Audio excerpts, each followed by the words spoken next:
Olá, queridos estudantes do 9º ano, sejam bem-vindos a mais uma videoaula de português. Vamos sempre lembrar das recomendações.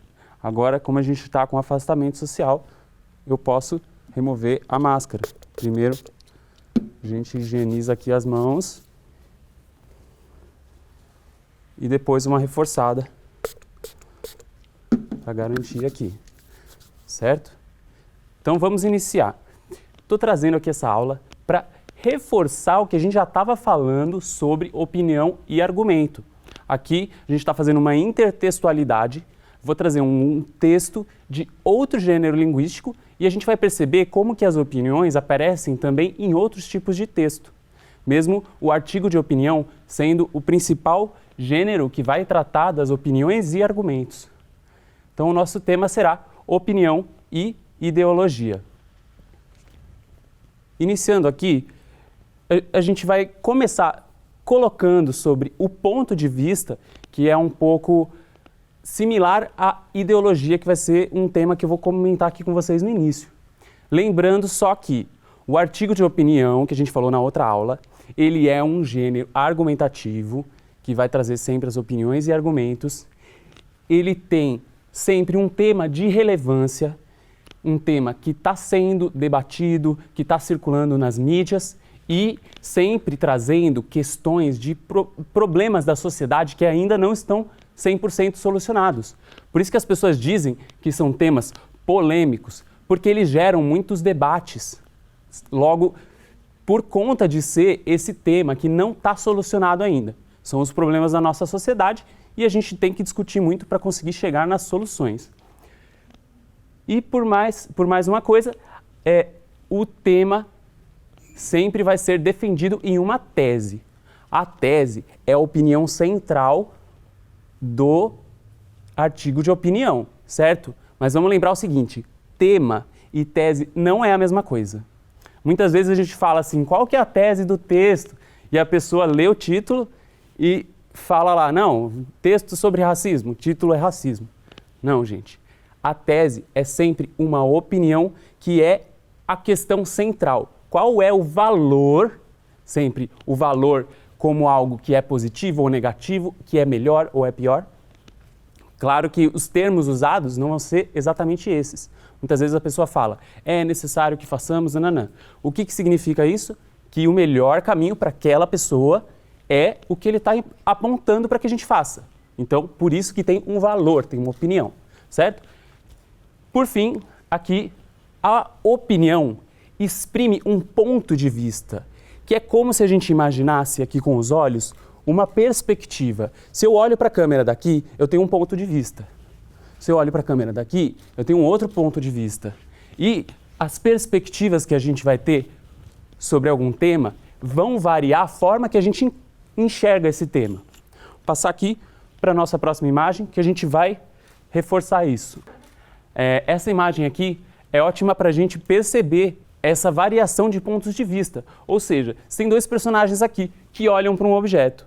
O objeto em si não muda, mas o fato de um estar de um lado e o outro estar do outro lado vai colocar a ideia para um de que se trata de um 6 e o outro vai perceber que se trata de um 9.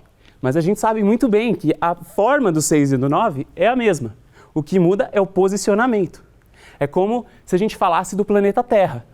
Qual que é a diferença entre em cima e embaixo?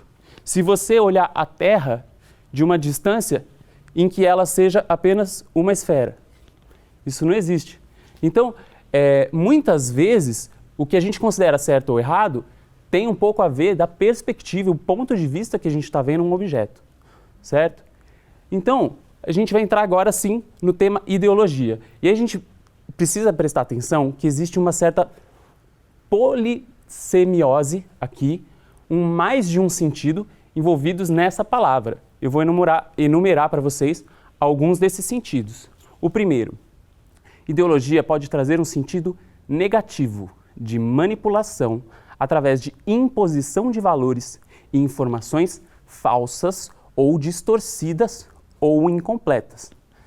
Nesse primeiro caso, desse sentido, muitas vezes a gente avalia que o interlocutor, ou melhor, o locutor que está proferindo um texto, ou uma fala, ou algum tipo de mensagem, ele tem uma intenção de ludibriar o seu interlocutor.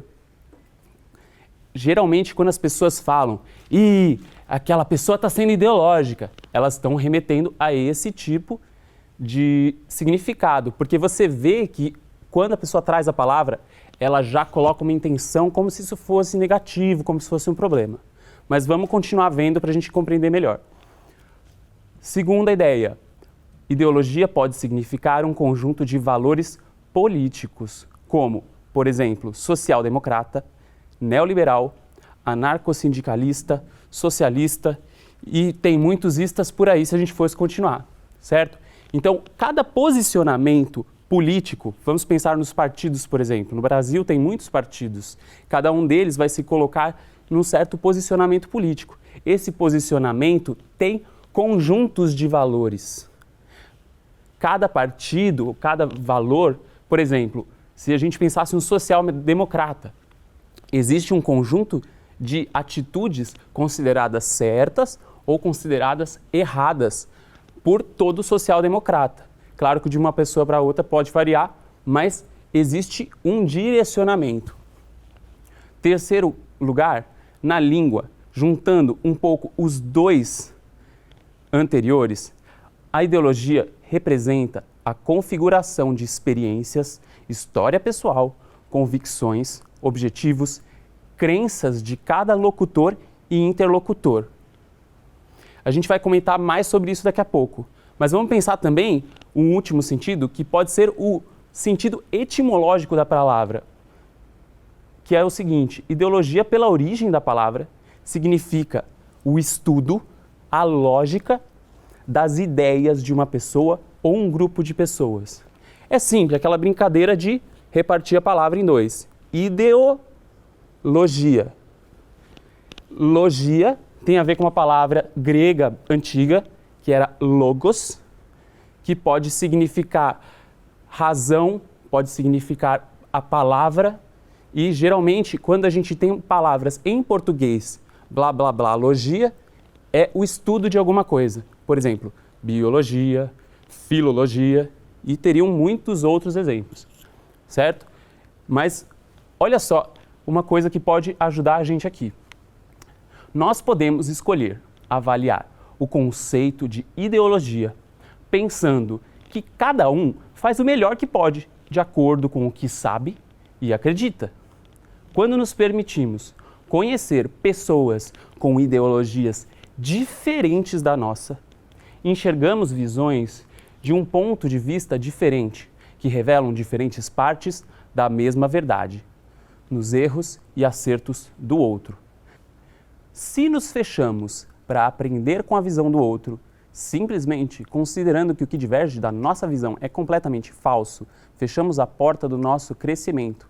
Quanto mais pontos de vista formos capazes de contemplar dentro do nosso, maior será a nossa compreensão de um assunto. E assim, mais precisas serão nossas escolhas, opiniões e argumentos.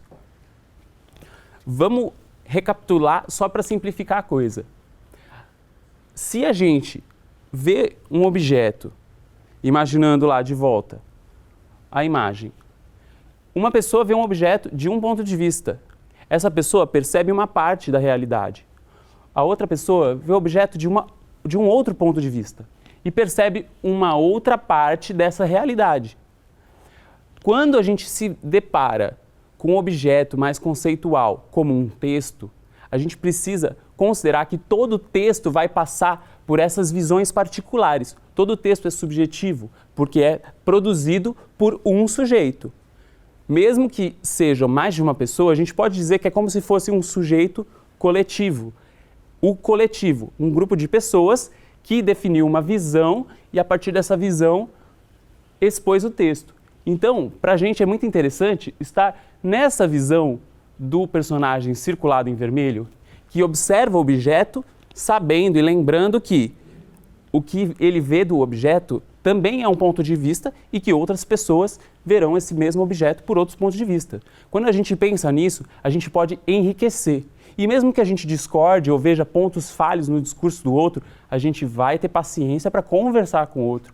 argumentar com o outro, sem atacar o outro, se valendo. A gente vai se valer dos fatos, das informações que a gente tem, para ir cada vez mais todo mundo evoluindo na sua forma de compreender o mundo, certo?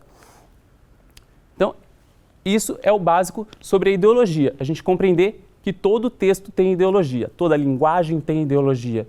Isso não é necessariamente aquele único sentido de ideologia considerado negativo, certo? Mas poderia ser também. Nesse contexto de ideologia, alguém pode estar tentando agir de má fé. E a gente percebe isso a partir da análise do discurso da pessoa. Vou comentar com vocês aqui um trecho de reportagem. Na verdade, é a parte principal ali da reportagem, de uma reportagem que tematiza denúncias de racismo na região do Distrito Federal. E a gente vai ler e eu vou comentar com vocês a análise semiótica desse texto.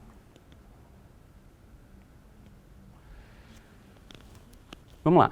Em 6 anos, denúncias de racismo cresceram mais de 1000% no Distrito Federal. Números é do Ministério Público do Distrito Federal, que lança livros sobre o tema e alerta para a necessidade de as vítimas registrarem a agressão e não se calarem. Paula Pires, especial para o Correio. Correio é o Correio Brasiliense, certo? Postado em 13/6/2017. Aqui é importante atentar que a Paula Pires é a autora do texto, certo? Ela fez a redação. E se a gente observar a foto, de quem é a foto? Muitas pessoas podem, sem a atenção devida, falar: ah, essa é a autora do texto, Carolina Saraiva. Não. Paula Pires é a nossa locutora, é a pessoa que está falando. E a Carolina Saraiva já vai ser também uma interlocutora, porque ela vai ser uma entrevistada dentro da reportagem. Vamos prosseguir. Uma parcela da população que sofre preconceito diariamente por causa da cor de pele. Hoje, o Ministério Público do Distrito Federal e Territórios, sigla MPFT, lança um livro que reúne acusações de racismo no Distrito Federal nos últimos 10 anos. Apenas entre 2010 e 2016, o número de denúncias aumentou 1.190% na capital, a capital do Brasil. Centenas de pessoas foram vítimas de intolerância e da falta de respeito de outros seres humanos. Cidadãos que não souberam exercer a cidadania e se acharam no direito de ofender alguém. É interessante a gente pensar assim, na reportagem, ao contrário do artigo de opinião, existe sempre o objetivo de que a pessoa tente se manter neutra, não colocando muitos valores. A gente percebe que no finzinho desse trecho existe uma certa colocação de valores por parte da pessoa que escreveu, mas nada muito gritante que a gente pudesse fazer uma crítica tão acirrada em relação à redatora. É uma coisa bem sutil se a gente pensar. Aqui é interessante a gente observar, tem uma foto da pessoa que está sendo entrevistada. Se a gente observar essa foto, dá para pensar, qual é a atitude dessa pessoa? O que essa foto traz de enriquecimento para o nosso texto? Essa diagramação não é exatamente a diagramação oficial. Se vocês buscarem no link do Correio Brasiliense, vocês vão ver que tem algumas alterações.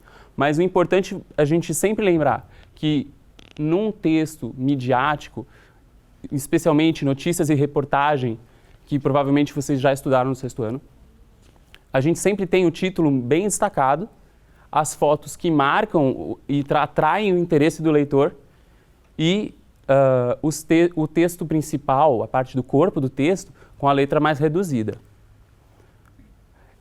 Ali, a termo de curiosidade, essa é a capa do livro que está sendo lançado lá e que vai falar um pouquinho mais na reportagem, agora que vocês vão ver. Vamos continuar a leitura. Apesar de tudo que passou, é com voz tranquila e pausada que Carolina conta em detalhes todas as agressões verbais que já ouviu ao longo da vida. Ela garante que tudo isso não gerou revolta nem trauma. Na adolescência, era a única negra da turma em uma escola de padres. Para ser respeitada, tornei-me a melhor aluna da sala. Eu era aquela garota que ganhava sempre menção honrosa. Mesmo sendo uma estudante que ocupava lugar de destaque, ela não era convidada para participar de grupos de estudo, porque os colegas achavam que poderia sujar o papel de cor preta. Nos últimos 4 anos, o promotor e coordenador do estudo, Tiago Pierobon, esteve à frente do Núcleo de Enfrentamento à Discriminação. Durante esse tempo, o que mais chamou a atenção do promotor foi a quantidade de crimes raciais. A fala do promotor: quando não se atua de forma especializada nesse assunto, não conseguimos ter a dimensão do que é verdadeiramente a realidade dessas pessoas. Só quando vemos a mesa com pilhas de processos é que passamos a ter essa sensibilidade de enxergar melhor e compreender que as ofensas não são sentimentos normais dentro de uma briga. É necessária a atuação jurídica. Admite. Ali ao lado a gente tem a foto do promotor que fez essa declaração, que é o organizador desse livro, certo? Que reúne todos esses casos de denúncias e tal. A legenda: Tiago Pierobon, racismo sempre existiu, mas poucos reconhecem. Uma fala dele ali ilustrando. Beleza? A gente vai olhar agora um pouco para o texto de uma forma geral. É interessante vocês saberem que esse livro ele foi publicado pelo Ministério Público, que é um órgão do governo, e por isso ele é disponibilizado gratuitamente para qualquer pessoa que se interessar. Basta entrar ali no site do Ministério Público do Distrito Federal, que é esse site, mpdft.mp.br. Certo, gente? Prosseguindo. Vamos lá. A gente acabou de olhar o texto. Sempre o texto, qualquer texto que a gente for ler, não importa o tipo, que pode ser um filme, um poema, uma narrativa, ele sempre tem um contexto de produção, que é isso que a gente fala sempre. Tem uma pessoa que fala, o locutor, tem uma pessoa que recebe, ou pelo menos virtualmente, sempre tem um público-alvo, certo? Então a pessoa que escreveu, no caso, Paula Pires. Quando a gente pensa no locutor, quem escreveu o texto? Paula Pires. O tema, qual seria o tema do texto? A gente pode traduzir de algumas formas. Vocês provavelmente devem já ter imaginado o assunto geral. Muitas pessoas vão falar racismo, mas a gente pode também já especificar um pouco mais. Denúncias de racismo no Distrito Federal, aumento de denúncias de racismo no Distrito Federal, lançamento de um livro que conta sobre as denúncias de racismo no Distrito Federal, etc. Mas é basicamente esse o tema do racismo e as especificidades que estão ali no texto, certo? Para quem esse texto foi escrito?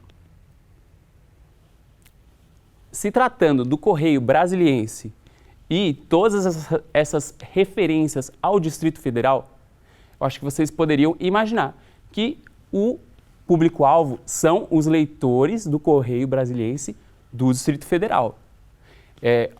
A constante referência ao Distrito Federal no texto dá essa dica para a gente. Por fim, onde ele foi publicado? Essa parte já está fácil, que a gente anunciou lá no início, que é o jornal Correio Brasiliense. Lembrando que quando a gente fala onde foi publicado, a gente não está se interessando tanto por qual a cidade ou qual o país, mas sim o veículo de comunicação ou o suporte de comunicação, certo? E qual a sua finalidade, isso é, com que objetivos você acha que a autora escreveu o texto. Pois bem, aqui para a gente dar uma visualizada o que a gente está falando. Leitores do Distrito Federal. O tema, racismo. Lembrando que não é tese o tema. Não se trata nem de um artigo de opinião, e sim uma reportagem, portanto não tem tese. E, no final, o interessante é perceber que o principal objetivo é divulgar o livro. E o livro passa as informações que já estão na reportagem e muitas outras. Observando aqui uma expressão usada pelo Tiago Pierobon, o promotor que faz a declaração no texto. Ele diz: é necessária atuação jurídica. Vamos lá, vamos pensando. Essa opinião caracteriza... essa expressão caracteriza opinião? Existe algum valor nessa expressão? É necessária atuação jurídica? Ela pode ser um fato? Ela pode ser uma informação, um dado do mundo? E se você considerar que sim, que é uma opinião, qual palavra mostraria esse julgamento? Já perceberam? Então vamos visualizar. Sim, caracteriza opinião. E a palavra necessária é que traz esse juízo de valor. Todas essas palavras que trazem um acesso a alguma coisa, pode, precisa, necessita, elas vão normalmente marcar a opinião.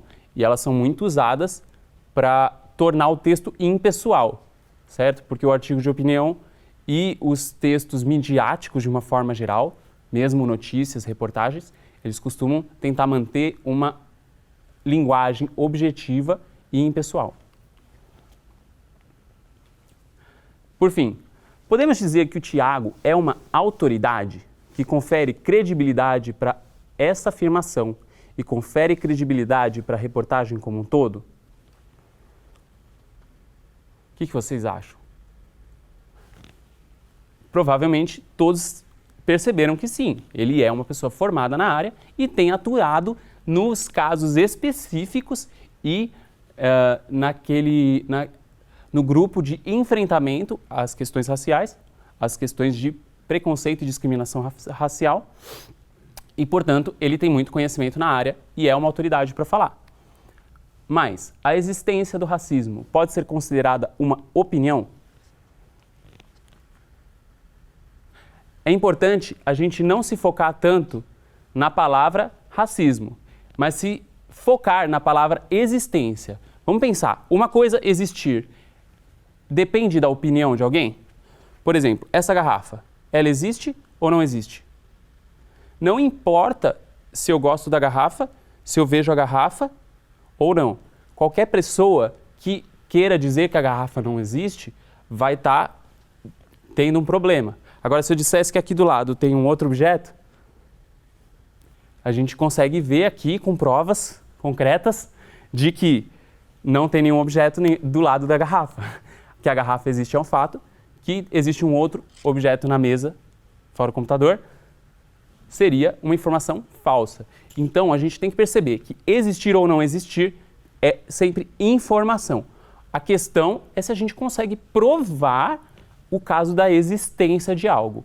Os únicos casos que a gente pode pensar que algo existir ou não existir seria opinião é caso tenha já acoplado a um conceito uma opinião. Por exemplo, existe uma garrafa bonita em cima da mesa? Isso já envolve um juízo de valor, porque é variável se alguém vai achar a garrafa bonita ou não. E no caso ela é bem simples e neutra. Beleza, então não poderia caracterizar uma opinião, e sim uma informação. E aí vocês podem discutir entre vocês para pensar se essa informação é verdadeira ou falsa, né? Depois, a partir da leitura do texto, a existência do racismo em Brasília, capital do Brasil, no período citado, pode ser considerada uma informação falsa? Pelo que está indicado no texto, com certeza não. Se a gente usar a referência do texto, não tem como falar. Tá ali os dados, estão mostrando que tem muitas denúncias e que elas têm aumentado. A única coisa que vocês poderiam refletir aí entre vocês é se poderia realmente ter uma correspondência perfeita entre número de denúncias e número de ocorrências, o que acontece de fato. A gente sabe que se a pessoa não assume ou não conta para ninguém que um fato ocorreu, a denúncia não ocorreu. Então, a gente só pode pensar se realmente o número de denúncias é aumento de ocorrências, mas que a partir das denúncias está tendo muitas ocorrências, é algo difícil de questionar. Para continuarmos com a análise linguística, eu vou deixar que vocês deem uma descansada, vocês podem tomar uma água e no próximo texto a gente vai continuar, certo? Então, até já!